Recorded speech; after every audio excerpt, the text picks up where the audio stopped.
So, we're on section 1.5, exploring angle pairs. The first one is our idea of vertical angles. Vertical angles are angles on opposite sides of an X.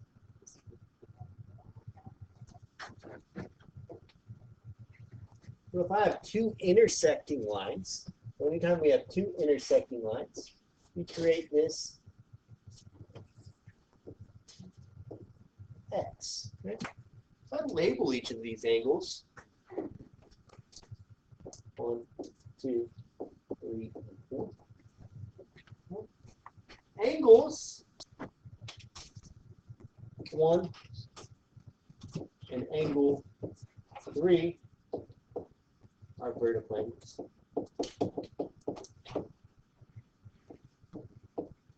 As well as angle 2 and angle 4. Important note, vertical angles are always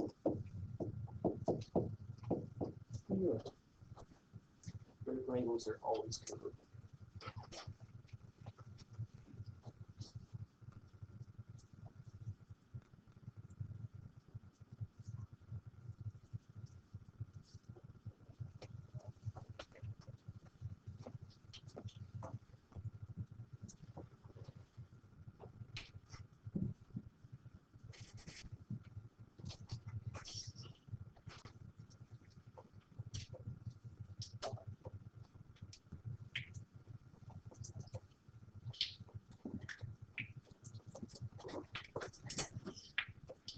A linear pair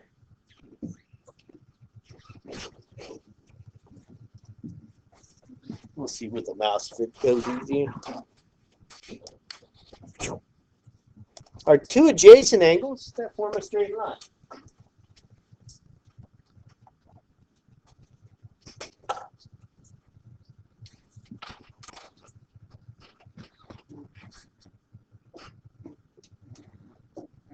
Green here.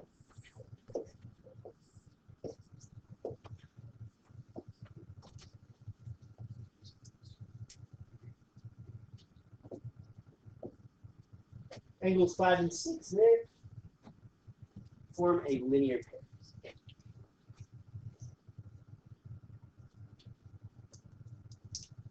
5 and 6 form a linear pair. What do you think the sum of the two angles that form a linear pair equals? 180. 180 degrees. How do you know that? Because it's a straight line. It's a straight line. Very good. So linear pairs, the sum of the angles that form a linear pair equals 180 degrees.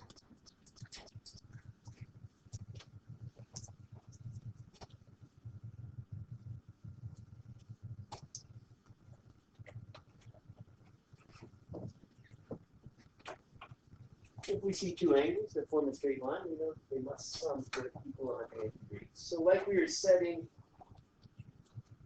congruent angles equal to each other to solve for their measures, I know I have two linear pairs, right? I can add them together and set them equal to 180.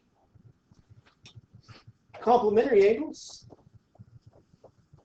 are just two angles that add to 90.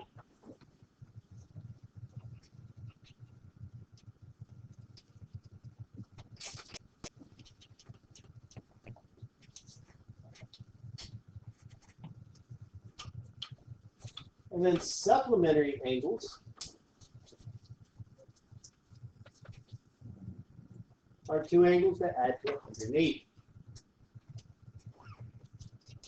So linear pairs are supplementary. The two angles that form a linear pair are supplementary.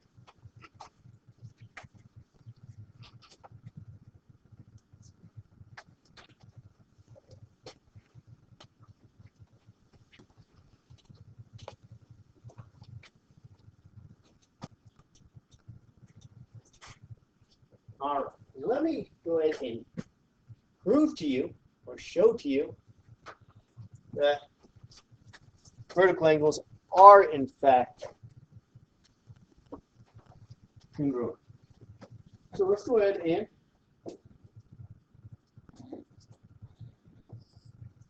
draw an X right here. And I'm going to label these 1, 2, 3, and 4.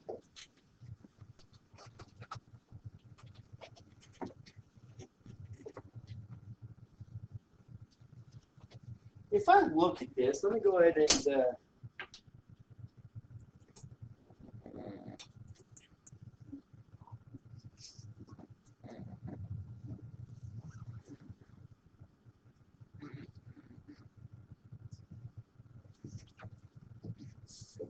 all right. Let's fill this in. And I'm going to drag this over here. If I look at just part of this structure right here, what are angles 1 and 2? We just defined those. They're a linear pair. Very good. So angles 1 and 2 are a linear pair. And we know linear pairs are supplementary. So 1, the measure of angle 1 plus the measure of angle 2 equals 180 degrees.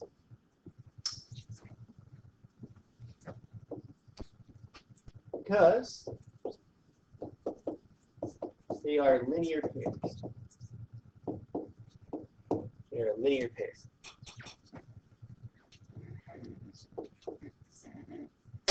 Let's go ahead and take a look at this one.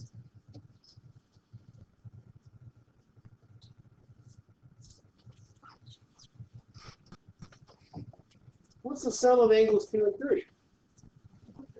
180, because they're also a linear pair.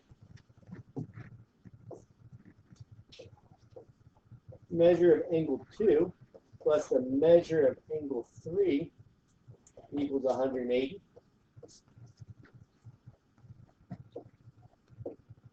Because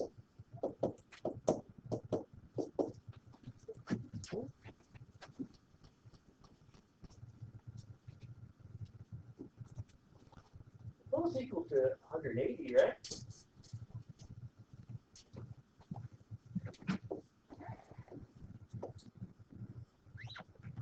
Both equal to 180. So what do we know about these two?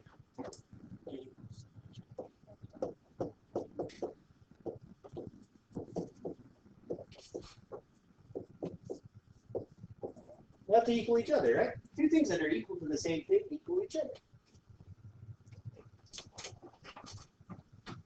We'll get formal names for those properties, right? The two things that are equal to the same number must equal each other.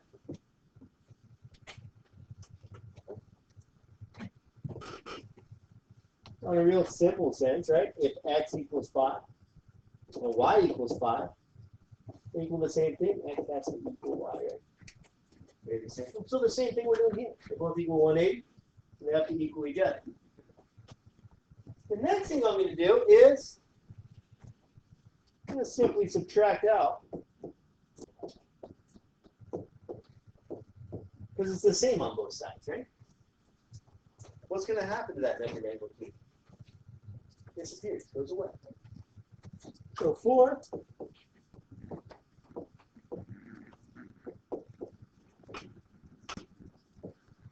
the left of measure of angle 1 equals the measure of angle 3. If we had the same thing on both sides, we subtract 5. The same thing that we would do if we had x plus 2 equals, subtracting that 2 from both sides just makes that go away. And then we'll just go right over here. Angle 1 is congruent to angle 3. Right? Angles that have the same measure are congruent. What's our definition of being congruent? Two angles that have the same measure. And if we look back to our diagram here, don't bounce on me. Oh, come back.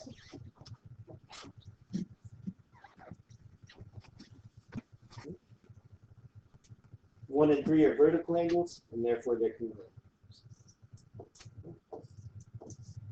It's kind of a light here. Since you can tell by looking at the diagram, you can tell Well, you can't necessarily tell if things are off, right? So if you're looking at an angle and you're saying it's 90 degrees, right? Could it be 89.99 degrees? Sure, it wouldn't be perceptible. Once we go ahead and go prove something like this, right? It's kind of a light proof. We'll do more formal proofs coming up. But once we've done something like this and proved it, it's now a theorem, right? And this is our vertical angles theorem. If we have two angles across from each other in an X, they're called vertical angles, and they are congruent. So now that we know vertical angles are congruent, do we ever have to do that again? No. Okay. So we're going to start proving many things in this course, and once we've proven them, they become theorems, and we can use them to prove other things. Okay? So we're going to use this idea of vertical angles and then being congruent to prove a great number of different things. Yeah. If we get wrong on the test, we don't write like the measured angle 1. As we're learning and going through these things, we're going to do a lot of baby steps in order to go ahead and get to that formal proof, right? We're going to do fill in the blank proofs. You get that N in there, I'm fairly lenient if you forget that, right? We're going to get lots of practice, so don't get overwhelmed. This is just where that comes from, and I wanted to show it. So take a second, right, and see if you can do example 1 here. Can you find all of these other angles? It should be fairly straightforward. All right, so remember when we have a set of two lines that intersect across. We have vertical angles. So what did we find this angle to be? 80 degrees. And then we have 4 sets of linear pairs, right? And we know the sum of 2 linear pairs adds to equal what? 180. So what's this, the measure of this angle? 100. And then this is a vertical angle right across from it, so it's also 100. Easy enough. We're going to use this idea a lot in this class. Vertical angles come up quite a bit. All right. This one. A couple of different ways to go ahead and tackle this. Okay? I can use a system of equations, right? Or I can use the idea of linear pairs to solve this. Do you think I should use linear pairs or vertical angles to solve this problem? And why? Vertical angles we set equal to each other. Right? Linear pairs, we're going to add them together and set them equal to 180. So I would argue that they're equivalently easy to solve. Is it easier to solve an equation with 2 different variables in it? Or is it easier to solve an equation with just 1? Just 1, right? So let's go ahead and tackle this using linear pairs. We have this right here. So I can set up this equation.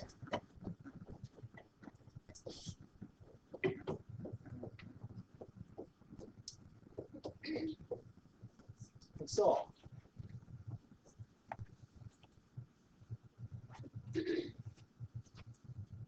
And see if you can solve for y, either using vertical angles or much the same way. Right? So take a second, see if we can solve that. All right, moving forward. Let's go ahead and combine like terms on this side. We have our x, and then we have our constants equals 180 degrees. Subtract 20 from both sides. 4x equals 160. Divide both sides by 4. X equals 40. Okay, good. All right. Now I could set up this equation. 5 plus 20 plus 4y minus 15 equals 180. And do the same thing to solve for y. Let's try it using vertical angles. So let's try it slightly different. Both will work. We'll come up with the same answer. So instead, what if I plug my 40 in for x there? Yeah. I get the measure of this angle is 55 degrees.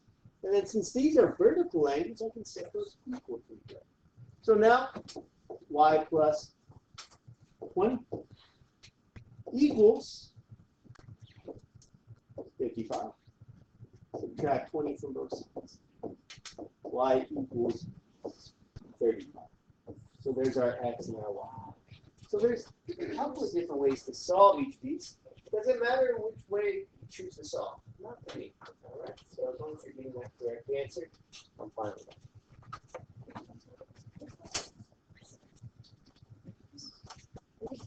Let's set up the rest of these. A is 38 degrees, and it's complementary to C. What is complementary? Adds to what? 90. 90. Very good. So we know that A plus C equals 90. A is 38.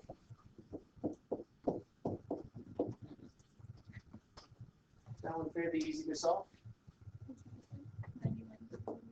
Subtract 38 from both sides. The measure of angle C equals 50.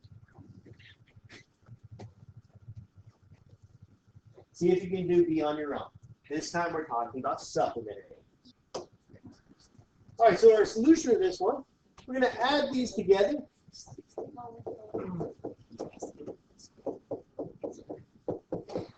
Set them equal to 180 degrees.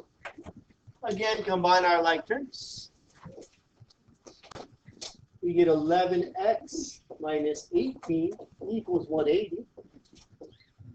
Adding two negatives together, you get a bigger negative. Add 18 to both sides. 11x equals 198. Divide both sides by 11. X equals, here's how I do division quickly in my head. 11 goes into 19 how many times? 1. 19 minus 11 is 8. Carry the 8 down. 11 goes into 88 how many times? 8. So we should get better with numbers, just our general skill with numbers throughout this course. Even arithmetic. So now it doesn't ask me to solve for x. It asks me to find T and R. So angle T equals 6 times 18 minus 1. Quick way to do multiplication in our head, at least with two-digit numbers. What is 6 times 10? 60. What's 6 times 8? 42. 48. So 60 plus 48 is 108 minus 1. Angle T equals 107. Next, do I need to plug in 18 for x here to solve for r? No, I know they're supplementary. So I know angle R equals 180 minus 107. So angle R equals 73 degrees. Using the fact that they're supplementary. The last one is actually quite tricky. So let's take a look at this one just as a class together. So x is supplementary to y, and y is complementary to z. So let's go ahead and set this up like this. X plus y equals 180. Y plus z equals 90. If x equals 4x,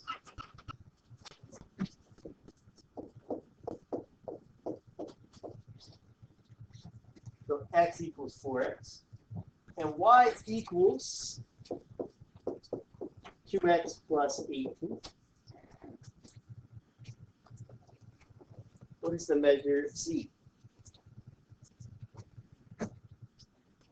So, go ahead and plug these both in and solve.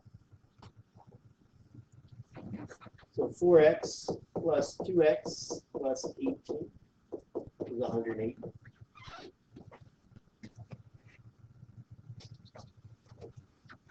6x plus 18 equals 180. And one thing, since we have some big numbers here, I'm going to trim them down a little bit. Notice all three of these terms are divisible by 6. I'm going to take 6 out of every. X plus 3 equals 30. So x equals 27. So now I want to plug that in for the x right there. And I get y equals 2 times 27 plus 18.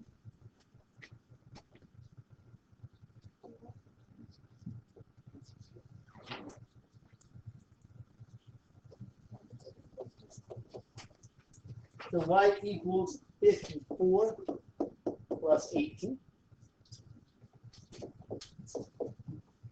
Y equals 72. And then we know that y plus z equals 90. 18. Plug that in there. 72 plus z equals 90. Subtract 72 from both sides. Z equals. All right, and that's it for today's lesson.